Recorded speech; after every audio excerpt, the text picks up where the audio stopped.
بسم اللہ الرحمن الرحیم بِأَيْدِي سَفَرَةٍ کرام بررہ، ایسے پیغام پہنچانے والوں کے ہاتھوں میں جو محترم اور نیک ہیں۔ گزشتہ درس میں آیت نمبر 15 کے الفاظ کے معانی بیان کر دیے گئے تھے۔ آیت نمبر 16 کے الفاظ کے معانی کی طرف توجہ فرمائے۔ پہلا لفظ ہے کرامن۔ کرام جمع ہے کریم کی، اور کریم کے بنیادی حروف کاف، را اور میم ہے، اور ابھی گزشتہ آیات میں مکرمتن کا معنی بیان کرتے ہوئے ہم نے کریم کا اور کرم کا معنی بیان کر دیا تھا۔ توجہ فرمائیے، ہم نے عرض کیا کہ کرام جمع ہے کرم کی، اور کرم کسی کا صاحب احترام ہونا، یعنی ایسی صفات کا مالک ہونا کہ جن صفات کی وجہ سے اس کا احترام کیا جائے، وہ قابل احترام اور باعزت اور باشرف قرار پائے۔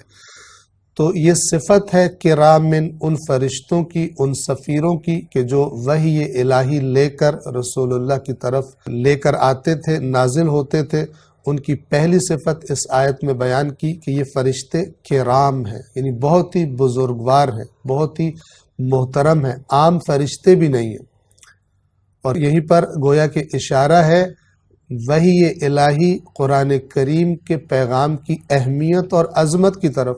ظاہر ہے کہ جب پیغام بہت زیادہ اہم ہو تو اس کو پھر کسی عام ہستی کے ہاتھ میں دے کر بھیجا بھی نہیں جاتا، بلکہ پورا اہتمام کیا جاتا ہے، اور جو بہترین پیغام رساں ہوں، جو بہترین سفیر ہوں، سفیروں کے درمیان میں سے ان کو چنا جاتا ہے اس کام کے لیے۔ تو وہ فرشتے جو وحی الہی لے کر نازل ہوتے ہیں کرام ہیں، یعنی فرشتوں میں سے بھی زیادہ احترام والے اور زیادہ بزرگوار فرشتے۔ دوسری صفت جو بیان کی اس آیت میں وہ ہے بررتن، اور جب اس پر ہم وقف کرتے ہیں، آیت چونکہ یہاں پہ تمام ہوتی ہے تو ہم کہتے ہیں کرامن بررہ۔ توجہ فرمائیں، لفظ بررہ جمع ہے البر کی۔ توجہ فرمائیے، البر کے بنیادی حروف با، را اور را ہیں، اور عربی زبان میں اصل میں بر کہا جاتا ہے خشکی کو، اور یہ لفظ استعمال ہوتا ہے بحر کے مقابلے میں۔ بحر یعنی سمندر۔ تو سمندر کیا ہوتا ہے؟ جہاں پر وسیع اور زیادہ مقدار میں پانی موجود ہوتا ہے۔ اس کے مقابلے میں بر یعنی وہی وسعت کا معنی بھی ملحوظ ہے، لیکن ایسی وسعت کہ جو خشکی پہ ہو، یعنی خشک وسیع میدان۔ جیسے باہر بڑے مقدار میں پانی کو کہا جاتا ہے، اسی طرح بر وسیع مقدار میں خشکی کو کہا جاتا ہے۔ اسی بر سے ایک اور لفظ بنا ہے البر، جو قرآن کریم میں استعمال ہوا۔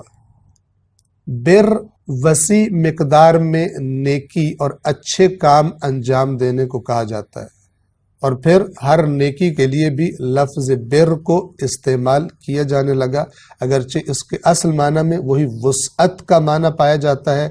بر یعنی وہ نیکی کہ جو کثیر ہو، وسعت رکھتی ہو، وسیع پیمانے پر انجام دی جائے۔ توجہ فرمائیں، اسی طرح لفظ البر ہم نے عرض کیا کہ در حقیقت وسیع خشکی کے معنی میں ہے، لیکن لفظ البر اپنے معنی کی مناسبت کو رکھتے ہوئے اللہ کے بارے میں بھی استعمال ہوا ہے۔ اللہ کے ناموں میں سے بھی ایک نام البر ہے۔ قرآن میں فرمایا انہ هو البر الرحیم، اور لفظ بر بندے کی صفت کے طور پر بھی استعمال ہوتا ہے۔ تو کیا فرق ہوگا ان دونوں میں؟ جب لفظ البر اللہ کے لیے استعمال ہو اور البر جب کسی بندے کو کہا جائے۔ توجہ فرمائیں، البر جب بندے کو کہا جاتا ہے، بندے کی صفت کے طور پر آتا ہے، تو اس سے مراد وہ بندہ کہ جو اللہ کی اطاعت کرتا ہے، اللہ کا فرما بردار ہے، نیکیاں انجام دیتا ہے، کیونکہ نیکیوں کا حکم دینے والا کون ہے؟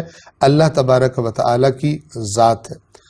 لیکن یہی لفظ البر جب اللہ تبارک و تعالی کی ذات اقدس کے لیے استعمال ہوتا ہے تو اس سے مراد احسان کرنے والی ذات اور اپنے اطاعت گزار بندوں کو اجر اور ثواب عطا کرنے والی ذات مراد ہوتی ہے۔ البر یعنی بندوں پر احسان کرنے والا، البر یعنی بندوں کو ان کی نیکیوں کا اجر اور ثواب عطا کرنے والا۔ توجہ فرمائیں، البر کی جمع ہے بررہ، کہ جو اس آیت میں سورۃ عبس میں استعمال ہوا، اور بررہ کا ہم ترجمہ کیا کریں گے؟ بہت زیادہ اطاعت گزار اور بہت زیادہ نیکیاں کرنے والے۔ تو توجہ فرمائیں، اس آیت میں دو صفات آئی، ایک کرام اور دوسری بررہ۔ کرام کا تعلق ان فرشتوں کی ذات سے ہے، یعنی اپنی ذات میں ہی وہ بہت ہی بزرگوار اور بہت ہی باعزت ہے، اور بررہ کی صفت کا تعلق ان کے کام سے ہے، یعنی ایسے فرشتے ہیں کہ جن کے کام بھی بہت ہی اچھے ہیں اور بہت ہی اللہ تبارک و تعالیٰ کی اطاعت گزاری کے کام ہیں، اللہ کی نہایت اطاعت کرنے والے یہ فرشتے ہیں۔